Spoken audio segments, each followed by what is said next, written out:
আসসালামু আলাইকুম। আজকে আমরা রান্না করব খাসির মাথা ভুনা।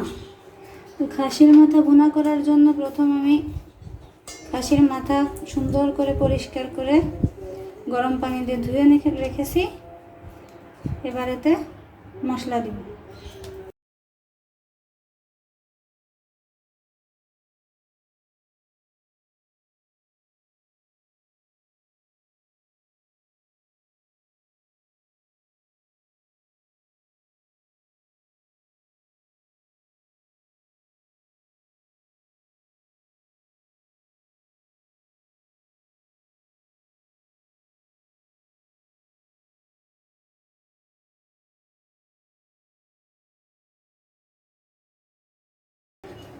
সমস্ত মশলাটাকে সুন্দর করে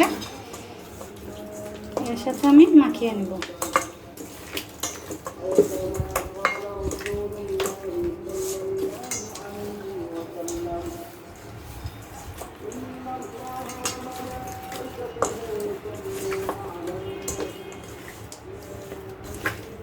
মশলাগুলো মাখানোর সময় দেখতে হবে সুন্দর করে মাংসের গায়ে মশলা মাখলো কিনা।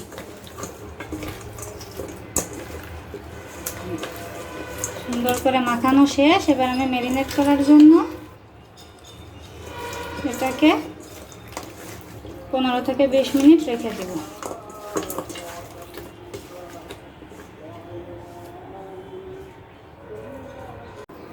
বিশ মিনিট পর ফিরে এলাম। এখন আমি একটা পাতিল গরম করে তাতে দিয়ে দিব 1 কাপ সরিষার তেল। আমি সরিষার তেল দিয়ে রান্না করি। যারা সয়াবিন তেল ব্যবহার করেন তারা ইচ্ছা করলে সয়াবিন তেল দিয়ে রান্না করতে পারেন। এবার তেলটাকে আমি গরম করে নিব।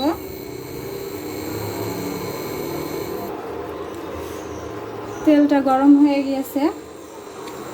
সরিষার তেল একটু বেশি সময় ধরে আমি গরম করে নিলাম, কারণ এতে একটু ফেনা হয়। বেশি সময় ধরে গরম করলে সরিষার তেলের ফেনাটা চলে যায়। এবার আমি দিয়ে দেব 1 কাপ পরিমাণ পেঁয়াজ কুচি।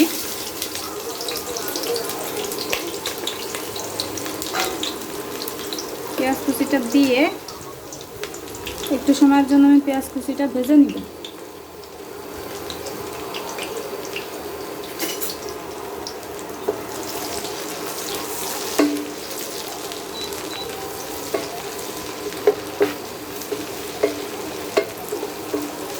পেঁয়াজটা ভাজতে ভাজতে এর ভেতর দিয়ে দেব 3 টুকরা দিয়েছি আমি দারুচিনি, 4টা দিয়ে দিব এলাচ। এলাচটাকে একটু ফাটিয়ে তারপর দিব, তাহলে সেন্টটা ভালো আসবে।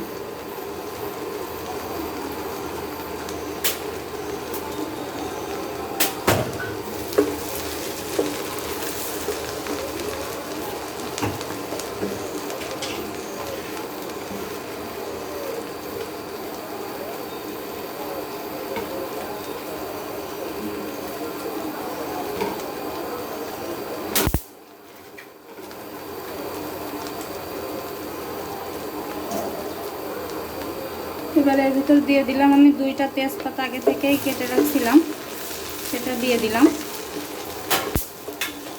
দিয়ে পেঁয়াজটাকে একটু লালচে করে ভেজে নিব। এবার তো 4-5টা গোলমরিচ, 2টা লবঙ্গ দিয়ে দিলাম। আবার নাড়তে থাকবো। এখানে ফেনার জন্য বোঝা যায় না, পেঁয়াজটা আর একটু ভাজতে হবে। পেঁয়াজটা যত সুন্দর ভাজা হবে মশলাটা কালার তত সুন্দর আসবে। পেঁয়াজটা সুন্দর লালচে মতো ভাজা হয়ে গেছে। এবার এর ভেতরে আমি দিয়ে দিব 1 টিস্পুন আদা বাটা এবং 1 টিস্পুন রসুন বাটা।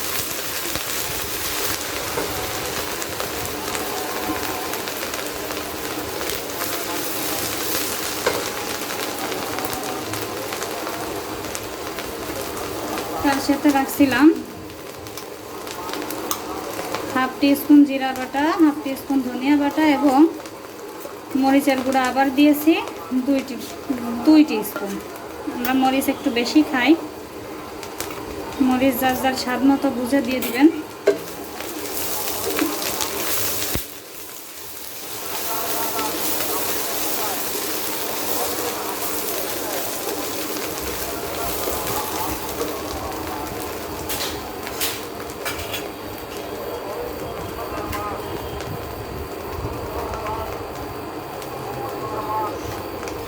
মতো লবণটা দিবেন, যেহেতু লবণটা ম্যারিনেট করার আগে একবার দিয়েছিলাম। পরিমাণ মতো বুঝে দিবেন।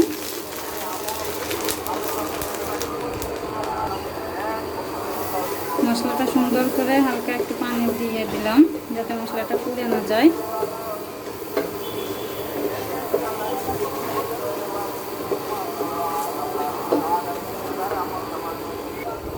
পর্যায়ে অ্যাড করব পানি।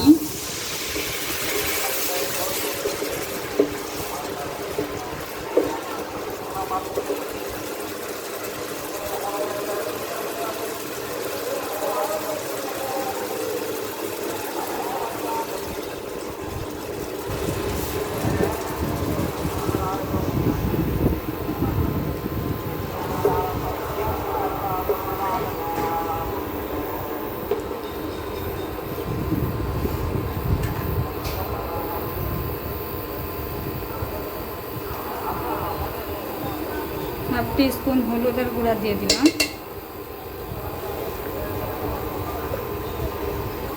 এবার মশলাটাকে আমি সুন্দর করে কষিয়ে নিব। পর্যায়ে চুলার আঁচটা একটু বাড়িয়ে নিব, বাড়িয়ে মশলাটাকে সুন্দর করে কষাতে থাকবো। মশলাটা যত বেশি সুন্দর করে কষানো হবে, রান্নাটা তত বেশি স্বাদের হবে।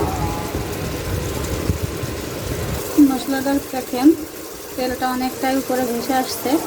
এবারে আমি এর ভেতরে আগে থেকে ম্যারিনেট করা খাসির মাথাটুকু দিয়ে দিব। মাথাটুকু দিয়ে দিলাম সুন্দর করে।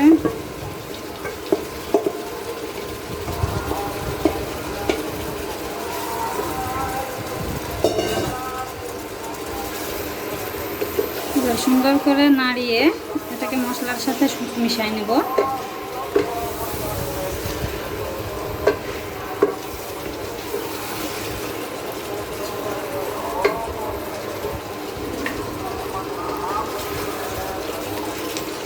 দেখেন সুন্দর করে মশলার সাথে এটাকে মিশিয়ে নিলাম। এবার আমি একে ঢেকে দিব। ঢেকে দিয়ে একে তেলটা উপরে আসা পর্যন্ত সুন্দর করে কষাতে হবে মশলার সাথে। ঢাকনা উঠিয়ে কিছুক্ষণ পর পর এটাকে একটু নেড়ে দিব।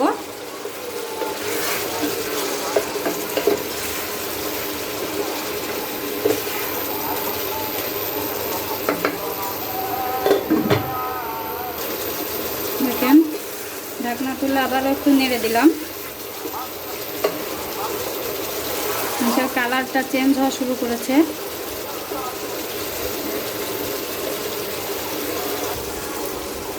দেখেন মাংসের তেলটা একদম উপরে উঠে আসছে।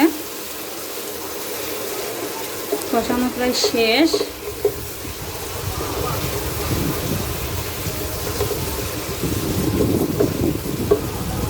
এভাবে রেখে আমি আর একটু সময় কষিয়ে নিব। কষানো শেষ, তেলটা সুন্দরভাবে উপরে ভেসে উঠেছে। এ পর্যায়ে আমি এর সাথে অ্যাড করে দিব পানি। পানি অ্যাড করে দিব, পরিমাণ মতো পানি দিব। পানি দিয়ে এবার আমি পাতিলটাকে ঢেকে দিব। ঢাকনা খুলে মাঝে মাঝে একটু নাড়িয়ে দিতে হবে।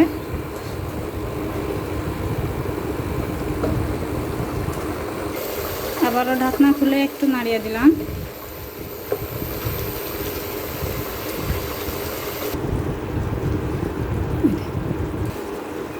রান্না শেষ। তেলটা উপরে একদম ভেসে আসছে। একদম শেষ পর্যায়ে আমি এতে অ্যাড করে দিব কিছু গরম মশলার গুঁড়া দিয়ে 2 মিনিট একদম লো জালে ঢেকে রাখবো। রান্না শেষ, চুলাটা নিভিয়ে দিয়েছি। কালারটা দেখেন কি সুন্দর একটা কালার আসছে। এবার পরিবেশনের পালা। শেষ হলো আমাদের খাসির মাথা রান্না। তো এটা আপনারা চাইলে রুটি কিংবা সাদা ভাতের সাথে অনায়াসেই খেতে পারেন। একদিন রান্না করেই দেখেন কতটা মজা লাগে। রান্না যদি ভালো লাগে তাহলে আমার আমার ইউটিউব চ্যানেলটি সাবস্ক্রাইব করুন এবং ফেসবুক পেজটি ফলো করে সাথে থাকুন। ধন্যবাদ সবাইকে।